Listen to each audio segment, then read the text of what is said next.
दुनिया में सबसे पहले सुपर कंप्यूटर 1964 में बनाया गया था। लेकिन अगर मैं आपसे सवाल पूछूं कि इंडिया में सबसे पहले सुपर कंप्यूटर किसने खरीदा था, तो आप लोग क्या कहेंगे? देखिए, अगर आप किसी आईआईटी का या फिर इसरो का या फिर किसी गवर्नमेंट ऑर्गेनाइजेशन का नाम लेने वाले हैं तो आप लोग गलत हैं। एक्चुअली इंडिया में सबसे पहले सुपर कंप्यूटर खरीदा था चंपकलाल चौकसी ने। छो गए ना? और वो भी 1970 में 8 करोड़ रुपए देके।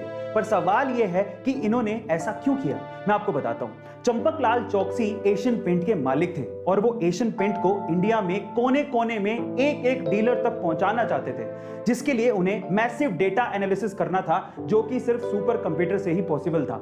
अब इनके दिमाग की दाद देनी पड़ेगी। इन्होंने सुपर कंप्यूटर 1970 में खरीदा, तब जब कोई कंप्यूटर का नाम तक ढंग से लेना नहीं जानता था। आप लोगों ने अपनी साइंस की किताबों में एटम के बारे में ये तो पढ़ा होगा कि एटम के 3 बेसिक पार्टिकल्स होते हैं, इलेक्ट्रॉन, प्रोटॉन और न्यूट्रॉन।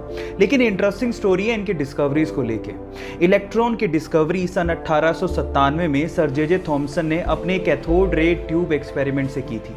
उसके ठीक 12 साल बाद उन्हीं के स्टूडेंट रदरफोर्ड ने गोल्ड फॉइल एक्सपेरिमेंट से प्रोटॉन को न्यूक्लियाई में डिस्कवर किया था। और फिर उसके बाद सन 1932 में रदरफोर्ड के स्टूडेंट जेम्स चैडविक ने न्यूट्रॉन को डिस्कवर किया था।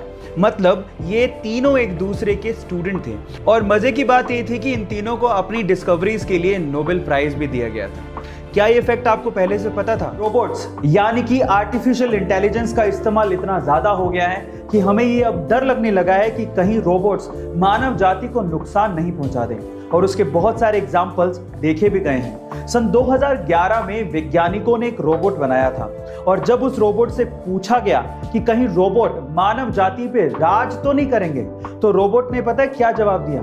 रोबोट ने कहा कि चिंता मत करो, हम तुम लोगों को चोट नहीं पहुंचाएंगे, सिर्फ कैद करके रखेंगे। जैसे ही वैज्ञानिकों ने यह बात सुनी, उन्होंने तुरंत रोबोट को बंद कर दिया, उसे तुरंत शट डाउन कर दिया। गाइस, क्या आपको भी ये लगता है कि रोबोट हमारे लिए खतरा हो सकते हैं? कमेंट सेक्शन में जरूर लिखिएगा और ऐसे अमेजिंग वीडियोस के लिए शेयर, सब्सक्राइब एंड लाइक। मिलता है अगली वीडियो में।